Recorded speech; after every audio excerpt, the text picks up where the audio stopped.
الحمد للہ وحدہ والصلاة والسلام علی من لا نبی بعدہ۔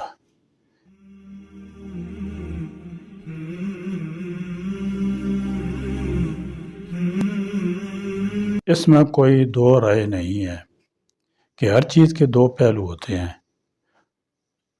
اور عام طور پر ایک پہلو مثبت ہوتا ہے اور دوسرے میں کچھ منفی پہلو شامل ہوتے ہیں۔ موجودہ دور میں سوشل میڈیا کی اہمیت اور ضرورت کا کوئی انکار نہیں کر سکتا، لیکن اس کی بھی کچھ منفی پہلو ہیں جن کا جاننا خصوصاً ایک مسلمان کے لیے بے حد ضروری ہے۔ نمبر 1، وقت کی ناقدری۔ سوشل میڈیا کے بلا ضرورت اور غلط استعمال کا ایک بہت بڑا نقصان یہ ہوا ہے کہ آج ہمارے نزدیک وقت کی اہمیت ختم ہو چکی ہے۔ وقت بے قیمت اور بے معنی ہو کر رہ گیا ہے۔ ہم اور ہماری یہ نسلیں انٹرنیٹ پر بیٹھ کر گھنٹوں گزار دیتے ہیں، فیس بک، واٹس ایپ چیٹنگ کرتے ہیں اور گیم کھیلتے ہوئے گھنٹوں ضائع برباد کر دیتے ہیں۔ اس میں معصوم بچے، نوجوان، بوڑھے، مرد، عورت سبھی شامل ہیں۔ وقت ہماری زندگی ہے، ہماری حیات ہے، ہماری عمر ہے۔ وقت کو ضائع کرنا زندگی کو ضائع کرنا ہے۔ اس لیے ضائع کیے ہوئے وقت کے بارے میں یہ نہ سوچیں کہ آج ہم نے 1 یا 2 گھنٹے ضائع کر دیے ہیں، بلکہ یہ سوچیں کہ ہمیں اپنی دنیا اور آخرت کو سنوارنے کے لیے جو مدت اور مہلت دی گئی تھی، اس میں سے 2 گھنٹے یا 3 گھنٹے کم ہو گئے ہیں، اور ہمیں یہ بھی نہیں معلوم کہ دنیا آخرت کو بنانے اور سنوارنے کے لیے ہمیں کتنی عمر اور کتنی زندگی دی گئی ہے۔ جیسے کہ قرآن مجید میں اللہ تعالیٰ کا ارشاد ہے، وَمَا تَدْرِي نَفْسٌ مَاذَا تَكْسِبُ غَدًا وَمَا تَدْرِي نَفْسٌ بِأَيِّ أَرْضٍ تَمُوتُ إِنَّ اللَّهَ عَلِيمٌ خَبِيرٌ۔ کوئی نہیں جانتا کہ وہ کل کیا کمائے گا، اور کوئی یہ بھی نہیں جانتا کہ وہ کہاں مرے گا۔ یقیناً اللہ رب العالمین جاننے والا، خبر رکھنے والا ہے۔ جب اس طریقے سے اپنے وقت کا محاسبہ کریں گے تو ہمیں سمجھ آئے گی کہ وہ لوگ کتنے بیوقوف اور قابل رحم ہیں جو 1 سال گزرنے پر ناچ گانے کے ساتھ نئے سال کا جشن منایا کرتے ہیں۔ وقت اللہ کی بہت بڑی نعمت ہے، اور کسی بھی نعمت پر شکر گزاری کا ایک طریقہ یہ ہوتا ہے کہ اس نعمت کا صحیح استعمال کیا جائے۔ وقت اللہ رب العزت کی ایک ایسی عام نعمت ہے جو انسانی معاشرے میں یکساں طور پر امیر، غریب، عالم، جاہل، چھوٹے اور بڑے سب کو ملی ہوئی ہے۔ وقت کی مثال تیز دھوپ میں رکھی ہوئی برف کی اس سل سے دی جاتی ہے کہ جس سے اگر فائدہ اٹھایا جائے تو بہتر، ورنہ وہ تو بہرحال پگھلتی جاتی ہے۔ یاد رکھیں، دنیا میں ہر چیز کی کسی حد تک تلافی کی جا سکتی ہے، لیکن وقت کی تلافی نہیں ہے۔ گزرا ہوا وقت کبھی ہاتھ نہیں آتا ہے، لہذا وقت کی قدر کیے بغیر انسان جس طرح دنیا میں کامیاب نہیں ہو سکتا، اسی طرح آخرت میں کامیابی نہیں مل سکتی۔ اس لیے وقت کا ضائع کرنے والا شریعت کی نظر میں بھی مجرم ہے، اور یہی وجہ ہے کہ رسول اکرم صلی اللہ تعالی علیہ وسلم نے رات میں جلد سونے اور صبح جلد بیدار ہونے کی ہدایت دی، اور ان لوگوں پر سخت ناراضگی کا اظہار فرمایا جو عشاء کی نماز کے بعد بلا وجہ گفتگو میں اپنا وقت ضائع کرتے ہیں۔ اس وقت مسلم معاشرہ عام طور سے ضیاع وقت کی آفت کا شکار ہے۔ یورپی معاشرہ اپنی تمام تر خامیوں اور کمزوریوں کے باوجود وقت کا قدردان ہے، اور زندگی کو باقاعدہ ایک نظام کے تحت گزارنے کا پابند بنا ہوا ہے۔ سائنس اور ٹیکنالوجی میں ان کی ترقیوں کا ایک بڑا سبب وقت کی قدردانی ہی ہے، بلکہ وقت کی اہمیت کو سمجھنے کے لیے اس سے بڑی بات اور کیا ہو سکتی ہے کہ یہ کائنات جس میں ہم اور آپ رہتے ہیں، اس کا ایک ایک نظام اور سسٹم، مثلا چاند، سورج، ستاروں کا اپنے وقت پر نکلنا، ڈوبنا، شب و روز کی آمد و رفت، موسموں کی تبدیلیاں وغیرہ، یہ سب کے سب ہمیں اعتدال اور پابندی وقت کے ساتھ زندگی گزارنے کی تعلیم دیتے ہیں۔ وقت کا صحیح استعمال ہی انسان کا روشن اور چمکتا ہوا مستقبل بنتا ہے، اور یہی وقت جب ضائع ہو جاتا ہے تو یاد ماضی بن کر پل پر اور لمحہ لمحہ انسان کو رلاتا رہتا ہے۔ سوشل میڈیا کے آنے کے بعد اس کے چکر میں نوجوانوں کی جوانیاں، بچوں کا بچپن، لڑکوں کا لڑکپن ضائع ہو رہا ہے۔ مانو کہ ہم نے اپنی زندگی اس کے لیے وقف کر دی ہے، اور سچ میں وقت کی ناقدری جس طرح آج یہ انسان کر رہا ہے، شاید کہ تاریخ کے کسی دور میں وقت کی اتنی ناقدری کی گئی ہو۔ سوشل میڈیا کے اس دور میں وقت کی حفاظت اور اس کا صحیح استعمال سب سے بڑا چیلنج بنا ہوا ہے۔ نمبر 2، بیکار کی مصروفیات۔ سوشل میڈیا کی وجہ سے ایک بڑا نقصان یہ بھی ہوا ہے کہ ہماری زندگی میں بیکار کی مصروفیات بہت زیادہ بڑھ گئی ہیں۔ اگر ہم صدقے دل اور پوری امانتداری کے ساتھ سوشل میڈیا پہ اپنی مشغولیات کا تجزیہ کریں، جائزہ لیں، تو پتہ چلے گا کہ ہماری مصروفیات کا زیادہ تر حصہ ان چیزوں کو دیکھنے، سننے، پڑھنے میں جاتا ہے جس کا تعلق نہ ہمارے دین سے ہوتا ہے، نہ دنیا سے، اور نہ ہی آخرت سے ہوتا ہے۔ شریعت نے جیسے قرآن پاک میں لغو سے تعبیر کی ہے، لغو کا مطلب ہوتا ہے بے معنی اور بے مطلب کی مشغولیات، ایسے کام کرنا جس میں نہ دنیا کا فائدہ ہو نہ دین کا فائدہ ہو۔ ہم خود ہی سوچیں کہ واٹس ایپ، فیس بک پر جو چیٹنگ کرتے ہیں، کیا واقعی اس کا تعلق ہماری دنیا اور آخرت سے ہوتا ہے؟ ہرگز نہیں۔ لہذا یہ اہل ایمان کی صفت نہیں ہے، بلکہ اہل ایمان کے بارے میں قرآن کہتا ہے والذین هم عن اللغو معرضون، اہل ایمان وہ ہیں جو لغویات سے اعراض کرتے ہیں۔ اہل ایمان ہمیشہ اپنے آپ کو بیکار چیزوں اور غیر مفید کاموں سے بچا کر رکھتے ہیں۔ پیارے نبی کریم صلی اللہ تعالی علیہ وسلم نے فرمایا من حسن اسلام المرء ترکہ ما لا یعنی، کہ انسان کے اسلام کی اچھائی کی علامت یہ ہے کہ وہ لا یعنی چیزوں میں نہیں پڑتا۔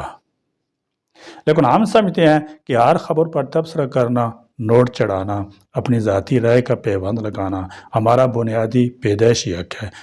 حالانکہ مسلمانوں کے کندھے پر آخرت کی بڑی بھاری ذمہ داری عائد ہوتی ہے۔ انہیں فرصت ہی کہاں کہ لغویات اور فضول بیکار کاموں میں اپنی صلاحیتوں کو ضائع کریں۔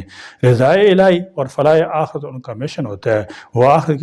وہ آخرت کی طرف تیز قدموں سے آگے بڑھتے ہیں اور نیک کاموں میں اپنے آپ کو مصروف رکھتے ہیں، اور جب یہ بیکار کی مصروفیات آئی ہیں تب سے ہماری زندگی سے بہت ساری اچھائیاں اور عادتیں اور اچھی چیزیں رخصت ہو رہی ہیں۔ آج ہم نے خود کو موبائل اور انٹرنیٹ میں اتنا مصروف کر لیا ہے کہ ہمارے پاس اپنی زندگی کی اہم ترین ضرورتوں کی تکمیل کے لیے وقت نہیں ہے۔